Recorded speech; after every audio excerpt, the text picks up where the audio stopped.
jëf seen ànd ak télévision Futur Média ñu am mbégte teewaat fii soir d'info di dalal Abdoulaye Ndoye CUSEMS Abdoulaye ñu ngi lay nuyu. maa ngi lay nuyu Abdoulaye Der di nuyu sunuy mbokku jàngalekat yëpp. ñu ñuy seetaan di nuyu sunu mbokku parents d'élèves yi. di nuyu élèves yi di nuyu acteurs du système éducatif. di nuyu waa Sénégal yëpp. élèves yooyu nga tudd ñu ngi ci mbedd mi di manifester ngir ñu jàngal leen. lan moo waral jamono ji jànguñu nga fàttali ñu ko ndax xam nañ ni tey grève am na ci waa enseignants yi suba it di ngeen dàbbali xale yaa ngi laaj dellu ci classe yi. waaw Abdoulaye Der def naa lii ruus la sax c'est dafa ñaaw ci deru Sénégal. di fàttali tuuti rek ni jàngalekat yi ñaari at a ngi nii kenn déggu leen grève ñu génnuñu. amuñu lu leen neex mais ñu toog muñ bu ñu xaatimee ñun ak nguur gi protocole d'accord bind ko xaatim bi nguur gi ne li may xaatim mën naa ko te dinaa ko def ci tubaab ñu ne ko réaliste et réalisable presque ñeenti at a ngi nii nguur gi engagement yu bëri yu mu jëloon respecté wu. kon réaliste réalisable Ablaye y a problème. nguur gi moom moo xam gafam moo yore réew mi mooy jël décision. yow mu nekk sa kër boo ne dépense mën nga joxe temps mooy mën nga ko. boo ko joxewul da nga ko bañ a def. loolu lañ naan volonté politique. est-ce que bu ñu koy nangu du tamit dañ leen xojoon. non xojuñu leen. parce que président de la République c'est l'homme le plus informé. du Sénégal. te moom dane gouvernement am toog leen ngeen négocier. jàngalekat yi toog waxtaan négocier ba ñu signer protocole d'accord xaatim ko Olof Njaay dafa ne gor ca wax ca. nit nag boo jëlee sa kàddu rawatina nga xaatim signer da nga ko war a respecter. jàngalekat lépp lu leen waroon def nañ ko lan la ñu def mooy buy mbas mi ñëwee ñu ne ay sénégalais lañu ay patriotes lañu dañuy dakkal suñu grève même bu dee amuñu lu ñu neex ci biir mbas mi. ñu dugal seen loxo seen poste comme sénégalais yi bëri contribuer ci xeex mi sur le plan financier ak sur le plan matériel yemuñu foofu ñu ne ministre de l'éducation nationale ñun de nous sommes disponibles maanaam ñu ngi nii loo leen bëgg ñu jàppale xale yi encadrer leen rax ci dolli gis ngeen bi ñuy yóbbu ci àll bi ci conditions yu ñu yóbbu muy lu conditions yu metti yu doy waar jàngalekat yu bëri loru ci seen bakken rot ci ñu amoon yaakaar ni nguur gi dana am lu ñuy wax kóllëre reconnaissance sociale ak politique bu la neexee nga wax yërmande parce que nit booy jiite réew da nga ciy boole yërmande parce que réew jiite woo ko dañ la ko jox pour nga régler problème mu sénégalais mais gis na ni nguur gi loolu defu ko boo jëlee tey lu ci ëpp solo mooy ñu wax ko système de rémunération mooy payooru Sénégal nu mu tëddee bi ñu waxee nguur gi payoor bi kat dafa am ay rëq-rëq tubaab ne y a une désarticulation une dérégulation du système de rémunération loolu depuis 2004 la bi ñu ko waxee nguur gi ne li ngeen wax dëgg la mais dama leen di ñaan benn mbir may leen ma def jàngat ci tubaab ñu ne étude kan moo ko def mooy cabinet MGP Afrique cabinet bi nguur gi moo ko jël xaalis bu bëri jox leen ñu def jàngat bi ñu defee jàngat ñu ne nguur gi kat système rémunération bi lëndëm moo ci ne mooy opacité loolu mooy première chose lu ci lëndëm mooy nu mu tëddee payoor yi dafa lëndëm ñoom ñoo ko wax conclusion mooy ñu def étude bi mooy mbir yi leerul lu lëndëm mooy lu leerul mais bien sûr yaa ngi dégg mooy payoor yi mooy maanaam yamale amul ci payoor yi lu ñu naan écart salariaux maanaam da ngay gis kii Sénégal ngay gis kii ñu koy fay juróom benn fukki junni 300 000 200 000 jàngalekat yi ci loolu la ñu ne mu am ñoo xam ne ñu leen di fay te ñoo yam jàng oui mu am ñoo xam ne seen indemnité dina weesu 500 000 dina weesu 1 million indemnité nga wax waaw indemnité am na ñu ko fi ëpp fii am na ñu fi am plus de 5 millions de salaire loolu étude bi moo ko wane étude bi ne tamit système indemnitaire c'est inadéquat inéquitable mooy yamale amul te baaxut mi ne tamit payoor ci secteur parapublic dafa jéggi dayoo kon nag dañ ko war a xoolaat càmbar ko corriger ko bi ñu président de la république dalalee le président Macky Sall nga baal ma parapublic ñu leeral ko mooy ñoo xam ne dañu nekk ci pàcc bi ñu ne ci public parti bi ñu nekk ci privé seen tànk dañoo teg benn tànk fii dem teg benn tànk fii mais lu ñu ci mën a retenir mooy système de rémunération yamale amul ñun ñu ne ko équité et justice sociale d'ailleurs loolu moo yor réew moo yemale léegi président ne man du ma yem fii damay defaat beneen jàngat boo xam ne dinaa ko ci yokku ndax ñu corriger iniquité ak disparité maanaam ñàkk a yamale bi ak rëq-rëq yi ak lëndëm bu wër système de rémunération di fàttali nii le Burkina Faso réglé na loolu mais non seulement nguur gi respecté wu ko mais à la limite nguur gi lu muy wax mooy day kokkali day def provocation parce que loo xam ne da nga ko jàngat xaatim ko joxe sa kàddu Olof Njaay nee na gor ca wax ja respecté woo ko même moment ngay jël ay arrêté mois de janvier bi 2022 nguur gi génnee na arrêté ci yenn agent yi parce que agent fonction publique ñun ñëpp a yem parce que agent fonction publique ay hiérarchie la hiérarchie A hiérarchie B hiérarchie C mais yow da ngay nekk jàngalekat nekk hiérarchie A def 6 ans bac plus 6 def 30 ans de service keneen nekk hiérarchie A buy door mën na la fay ñaari yoon ñu ne loolu mënut a ne waxuñu ñun ñuy jox ñële baaxul tey jii kuy liggéey mérite nga loo xam ne loolu nga war a am waaye du yoon ci réew parce que jàngat bi moo ko wane étude bi moo ko wane jamono yi ñu génnee ay arrêté di jox ñii presque ay genn wàllu million même ba ay hiérarchie D ñu leen di jox ay fanweeri junni ay 150 000 100 000 ñu ne loolu du yoon jàngalekat yi ñu ne loolu mënatul a continuer loolu nag lan lay indi ci jeexital mooy lu tubaab naan démoralisation mooy nit ki léegi cawarte bu mu àndaloon du ko amati. kon pour yow dafa am njeexital ci xam nga ñi ngi wax éducation bi ni mu normelo baisse de niveau. kon pour yow loolu daf ci am njeexital. mais daf ci am xam nga tubaab dafa ne. boo jëlee même yéen journaliste dañu ne le métier qui attire c'est un métier qui paye bien. motivation dafa baax ci liggéey boo ne. boo gisee yenn service ñuy def 12e mois 13e mois. di def ay système bonus. pour nit ki nga mën ko motiver. mais jàngalekat yi d'abord conditions yi ñuy liggéey baaxul. parce que ñu ngi ci dans un environnement hostile. tey jii hostile mooy environnement boo xam ne ay jafe-jafe rek la tey boo demee classe yi lim bi warul a weesu juróom fukki élèves da ngay dem classe yu weesu téeméeri élèves dem nañ école yoo xam ne ay abri provisoire mooy ay craintin ay junni lañu am nañu école yoo xam ne ay bâtiment lañu mais léegi ñu daanu parce que buy taw day mel ni ci biti nga ne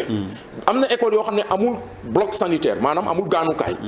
amul ndox gis nga récemment Kaolack école boo xam ne parents yi seen bopp ñoo ñëw tëj école bi génnee seen élèves ne boo leen bëggul suñuy doom ñun bëgg nañu suñuy doom kon nag loolu yëpp jàngalekat yi def ko donc loolu conditions yooyu la ñu ne ba pare nag jàngalekat yi fu mu ne nii amuñu motivation ils sont découragés ils sont démoralisés parce que nag lu ñu leen teg dafa metti ils sont victimes d'une injustice moo tax jàngalekat yi tey ci daara diggi doom bi CUSEMS ak SAEMS partout au Sénégal tey njàng mi dafa taxaw te loolu rafetul ci deru Sénégal et le premier responsable c'est le président de la République le président Macky Sall moom lañ moo jiite réew mi et son gouvernement lu ñu ci metti nag gis nañu ne njàng mi du priorité ci ñoom parce que dañu jiital politique dañu ne ñoom dañuy dem campagne ba pare njàng mi seen yoon newu ci ndax ñu ci bëri seen i doom nekku ci njàng bi du seen priorité mu ngi feneen moo tax jàngalekat yi tey jii ñu takku mobiliser wu man maa ngi jógee Mbour di nuyu waa Mbour ñoom Jokkel Faye ñoom Pape Salif Faye responsable SAEMS suñu responsable suñu Amazonie ñoom madame Seck ñëpp ñu ngi takk nee nañu fu mu ne nii président Macky na assumé ay responsabilités comme président Macron lu mu def récemment France premier ministre bi le ministre de l'éducation nationale Jean-Michel Blanquer dafa daje ak jàngalekat yi parents d'élèves yi ne ñaar mooy am nga régler problème élèves yi jàngalekat yi wala ñu téye suñuy doom ci kër gi parce que mënuñu jotoo nangu ngay diggee à la limite même ñàkk cër la ñàkk respect boo jox jàngale te réew njàng moo ko yore parce que tubaab dafa ne l'éducation c'est le logiciel de l'ordinateur central qui programme l'avenir des sociétés maanaam éducation moo nekk ci xolu société yi traditionnelle moderne réew mënut a suqaliku mënut a jëm kanam mënut a développer bu amul un système éducatif performant kon tey jii ñun lu ñuy wax dafa leer nañ jàngalekat ci loolu la ñu wax mënatuñoo nangu da ngay gis jàngalekat bu def 30 ans de service ñu ne kii amuñu benn problème ak ambassadeur jabari ambassadeur la dañ koy jox genn wàll million parce que jabari ambassadeur man mu nekk Kédougou man mu nekk Bakel man mu nekk Kidira man mu nekk Koumbal sama jabar ne fa nekk ci conditions yu métti est-ce que mérité wul loolu donc moo tax la question problème bi mooy tey yamale équité et justice sociale te lépp lu am élèves yi lu leen dal am nañu droit réclamer njàng élèves yi am nañu droit réclamer un bon déroulement des enseignements apprentissage ñun ay victimes lañu élèves yi ay victimes lañu parents d'élèves yi ay victimes lañu le seul et unique responsable c'est le président Macky Sall et son gouvernement. affaire bi mën nañ ko régler ndax bu ñu lu ñu bëgg a def ñu ngi koy def. TER bi bu ñu ko bëggee def macha allah def nañ ko. BRT bi ñu ngi koy def leneen ak leneen ñu ngi koy def. lenteur administrative bi bu ñu bëggee defar ay carte d'identité defar nañ ko. mais depuis fukki at a ngi nii jàngalekat yaa ngi daw ci lenteur at mais loolu mënut a continuer. nga jël tey ñu jiite école yi mais loolu nit waru cee grève tey chef d'établissement. mais c'est un chef de service mais boo duggee ci bureau proviseur yi wala bureau principal sa yaram day daw mais sa yaram fu muy gën a dawee mooy nga dugg salle professeur maa ngi jógee dem ba lycée Bayaax mais boo duggee salle professeur lycée Bayaax ay jàngalekat yoo xam ne hiérarchie A sa yaram day daw mais mooy seen bureau waxuñu ngeen jox jàngalekat bu ne bureau am na dëkk yoo xam ne jàngalekat bu ne day am bureau mais salle benn salle mais nguur gi war nañ ko mën a defal améliorer ko mettre les commodités pour que nit ñi mën a jàngale bu mucc ayib loolu aussi wax nañ ko création du corps des administrateurs scolaires renforcer leen en management gestion du budget gestion des ressources humaines nga jël tey lu ñuy wax mise en position des sages tey nguur gi président le ministre de l'éducation daf ñu ne ren commission bi jël nañu 200 yaa ngi dégg ñaar téeméer 200 commission fukk ak ñett hors commission alors que ñuy xaar pour def mise en position des sages ñetti junne lañu ñu ne ko ci ñoom am na ñoo xam ne ñaari at moo leen dese ñi ñetti at pour ñu dem à la retraite mais kooku bu demee retraite formé wuñu ko amul diplôme intégré wuñu ko mais kooku misiba la ci moom ak njabootam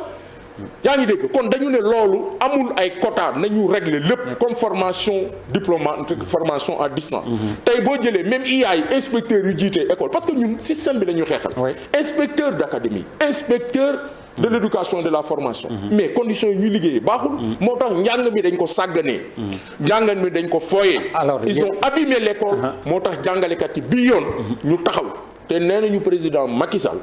les menaces ne passeront pas qu'il se le tienne pour dit su bëggee jàmm am stabilité na régler le problème de l'école sénégalaise loolu la nit ñi di xaar loolu la parents d'élèves yi di xaar loolu la élèves yi di xaar loolu la population bi am nañ seen xol fees na message bi war nañ ko dégg alors mais yéen aussi à votre niveau est-ce que amul benn responsabilité syndicat yi ni ñu bëree est-ce que taxul seen xeex bi ngeen di xeex du gaaw a antu ndax gis nañ ni du ngeen dóorandoo dóorandoo comme on dit en wolof bu teyee ñu ne CUSEMS bu beneen ne ñu ne G7 xawma G20 finalement est-ce que tamit yéen niveau syndicat waru leen xoolaat seen bopp en mieux vous organisant ou alors en vous regroupant. Abdoulaye Der c'est un faux problème xam nga Sénégal il faut que nit ñi d'accord. vous trouvez qu'il y a pas trop de syndicats. déglu ma wax la dafa amoon presque 40 syndicats enseignants nguur gi ne syndicats yi dañoo bari syndicats yi ne d'accord nañu nguur gi ne dañuy def xayma élection représentativité mais commencé wul ci ñun damay fàttali ni Sénégal am na presque 23 centrales syndicales nguur gi ne mënuma chaque année at bu ne ma financer centrales yi pour ñu dem Genève pour assemblée générale bureau international du travail ñu def xayma loolu la ñu naan élection sociale adduna bi yëpp léegi moo am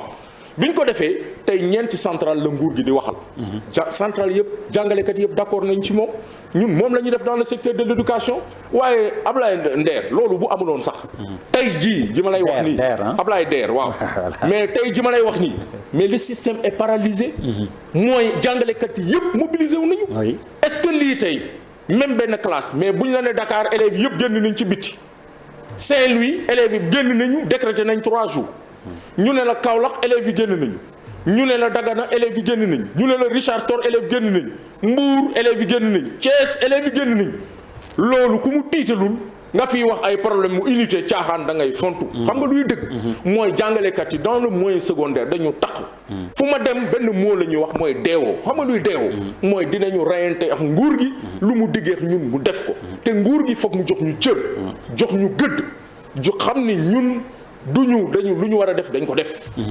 duñu ay al toppe dañu jàng fu ñu war a jàngee am suñuy diplôme mais Ablaye nga baal ma foofu it nañ fa taxaw ndax gis nañu léegi enseignement am na ñoo xam ni niveau BFM lañ ciy duggee am na ñoo xam ni niveau bac est-ce que loolu tamit du beneen problème bëgg tolloo salaire rek ni ngay wax des magistrats wala des administrateurs civils ça pose problème également merci Ablaye Der ñun comparé wu ñu ak magistrat yi bon j'ai donné des exemples non dama lay wax rek xam nga sànq cité woo dama la wax oui cité woo mais bon magistrat médecin lu ñu leen jox jar nañ ko junj nga ko kuy sauver vie ku yoree droit. oui di àtte oui. da koy àtte. oui lu mu am na. waaye koo xam ne ku tekki dara moo la formé ci réew mi. kooku tamit war nañ ko bàyyi xel war nañ ko jox gëddam jox ko wàccuwaayam. mais dama la bëgg a wax ni Ablaye Nder est-ce que man sañ naa ñëw biir TFM. ne damay def émission. sañu ma ko kan mooy recruter. aile de dinde yi fi amoon kan la. quota sécuritaire kan la c'est le gouvernement du Sénégal. ren 5000 enseignants yi coow lu ci am kan la c'est le gouvernement du président Macky Sall. war na bokk ci seen combat. mais loolu ñun wax nañ ko waa CUSEMS ren. exactement dañu dénoncer le mode de recrutement. parce que nag l'école est trop sérieuse waruñu ko jox à des mains inexpertes. waruñu ko jox koo xam ne amul xam-xam. réew même kii bu ñuy wax patriotisme citoyenneté bu ñuy wax le nouveau type de Sénégalais loolu yëpp. l'école est le creuset de la citoyenneté kon nag tey lu am ci njàng bi ñoom ñoo recruter mais président wax na ko sax nee na fonctionnaires yi dañu bari ñu ne ko yéen a leen recruter masse salariale bi yéen a koy jël. beneen mbir mi mooy ñun jàngalekat yi ñoo ëpp ci fonctionnaire mais boo jëlee tey masse salariale. salaire yi ñuy fay jàngalekat yi bu dee 100% jàngalekat yi presque 15% rek lañ ciy jël kon ça veut dire que ñoom lu ñu leen di fay baaxul kon loolu yëpp ay waxu. wër c'est ay wax yoo xam ne waxu caaxaan la. xam nga luy dëgg. mooy école bi dafa paralysé. xam nga luy dëgg mooy Sénégal foo dem tey élèves yi ci bët. xam nga luy dëgg mooy nguur gi fullalul jàngal ñi. xam nga luy dëgg mooy réew justice sociale moo ko yore ak équité. munoo yore ay agent de l'État heure bu la neex nga jël 1 million jox kii 500 000 ne kenn du wax te tey jii bu ñu ne woon dañuy wàññi salaire yi ci jàngalekat yi la ñuy commencé. bi mu fi amee diminution des salaires ci ñun lañ commencé nous sommes des agents de l'État du ñu jël bateau du ñu dem Ceuta du ñu dem Melilla du ñu dem Espagne du ñu dem fenn. fii Sénégal c'est ici pour parler comme Jean Ziegler qu'on va mener le combat dans le cerveau du monstre. président Macky na ko xam jàngalekat yi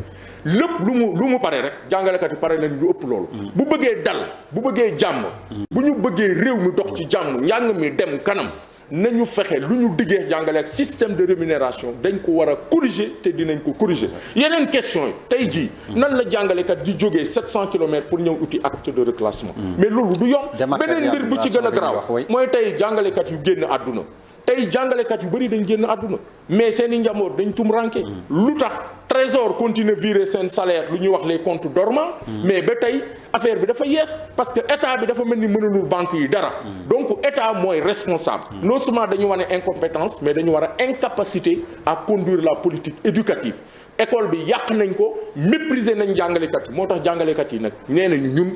kenn duñu yàpp tey jii jàngalekat dañu taxaw te jàngalekat yi daaw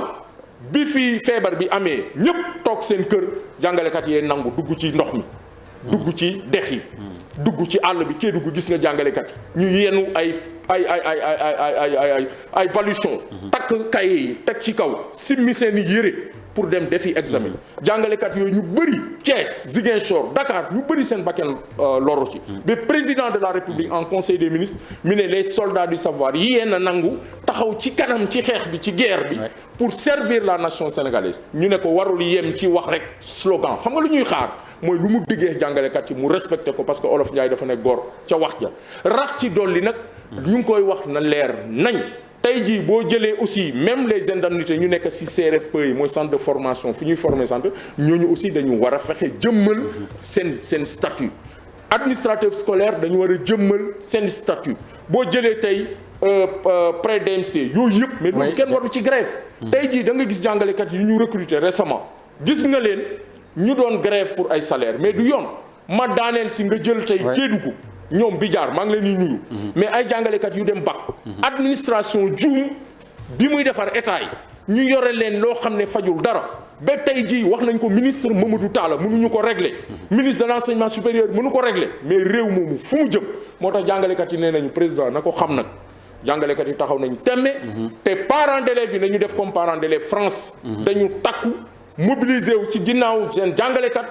taxaw ne gouvernement bi régler mbiru jàng bi régler mbiru jàngalekat yi pour que réew mi mën a jëm kanam pour que jàmm dal pour que njàng mi mën a doon particulièrement pour CUSEMS yow mi waa élémentaire ñu bëri dañuy ñaxtu ne waa CUSEMS syndicat boo xam ne la joxul cër waa élémentaire bi xam nga ñun jàngalekat tey ji système de rémunération bu ñëwee ñëpp a ciy bénéficier wu parce que du ñun xeexuñu on se bat pour des principes et des valeurs te ñun solidarité dañ ko xam nga syndicat bi muy juddu ay coopérative la woon ñun ak waa élémentaire ñoo nekk dans le G7 ñun ak waa élémentaire ñoo nekk ci école yi am na ñoo xam ne même marche bi ñu bëri ñu ngi woon ci biir ñun ak waa G7 réeróoru ñu de loolu ñi ñee bëgg a jaxase xel yi parce que nguur gi fu mu ne nii day wut ay porox ndoll mais wax nañ non dama lay wax la ay jàngalekat yu nekk seen non dama lay wax jubóo bi des na de non dama xam nga sànq wax naa la ko mais dama lay de la contradiction naît le perfectionnement xam nga Ablaye Der adduna même boo jëlee tey Sénégal même les saints ils ne faisaient pas l'unanimité oui. mais yow mënoo ne tey ñëpp duñ koy def révolution ñu koy def y a toujours une locomotive mais lu leer mooy ñun ak au niveau du G7 man mosoo dégg je le dis solennellement sur le plateau télé boo xam ne bu wër adduna yëpp TFM doo dégg ñu ne Ablaye Ndoye secrétaire général yàlla natt ko teg ko ci syndicat bi xas na nawleem frère am camarade am ci réseaux sociaux wala ci télé wala bind loolu suñu syndicat da ko dàq ñaareel bi dañ la ne ñun nous sommes à équidistance des chapelles politiques ñetteel bi benn ministre boobu it des na de ñu ngi leen di jiñ ñi justement ay politique dañ ne seen ginnaaw wala da ci rax non dama la ne comme par exemple fi mu nekk nii beneen tour scrutin bu amul dimanche ngeen bëgg jouer non dama ne ñun buñ fi nekkee président Macky Sall nekkoon dans l'opposition nguur gi fi newoon bu ñu grévé dañu naan yéen politiciens yi ñoo nekk seen gannaaw ba avant président Ablaye Wade parti socialiste bu fi ñëwee loolu lañ doon wax ñii bu ñu ñëwee di ko wax ka mooy ñun lu ñu ne ci dëgg la ñu ne musoo dégg gis ñu ne Ablaye Ndoye siégé na ci état-major parti wala bokk na ci truc ñun suñu syndicat texte yi ñoo ko wax boo jiitee syndicat bi boot ñu bari yow mënoo féetee fenn da nga war a nekk à équidistance de chapelle politique mais loolu wax ju yàqu la yow njàng mi tey fu mu toll grève bi fu mu toll élèves yëpp génn ci biti ngay wax politique loolu mooy joxoo cër réew mi gis nga loolu waxu caaxaan la xam nga luy dëkk mooy njàng mi am na problème le système est paralysé jàngalekat yi kontaan nañu élèves yi mer nañu ñu ngi laaj ñu jàngal leen parents yi kontaan nañu école bi mu ngi nërmeelu yamale amul nguur gi engagement yi mu jël na ko respecté parce que Olof Ndiaye dafa ne góor ca wax ja wax yeneen yëpp c'est des ay wax yoo xam ne ay faux fuyant la mooy ut di justifier wu tey jii mënuñu justifier parce que il est difficile lu tubaab di wax il est difficile de discréditer tey la lutte des enseignants maanaam kenn mënut a yàq fu mu ne nii xeex bi parce que luy dëgg lalu ci dëgg lu leer comme disent les tubaab tout ce qui se conçoit bien s'annonce clairement et les mots pour le dire viennent aisément kon lu ñuy wax leer na nañ dëgg la balle est dans le camp du gouvernement buggee daal bëgg na jëm maa ngi lay gërëm di la sant merci beaucoup ñu yaakaar ni message bi nañ ko dégg rek saafara jafe-jafe yi nga xam ne am na ci école bi léegi ñu dikkaat ci xibaaru marax yi gannaaw boobu dinañ wéyal incha allah soir d'info ci kàllaama nasaraan Ali Aïdar la ñuy dalal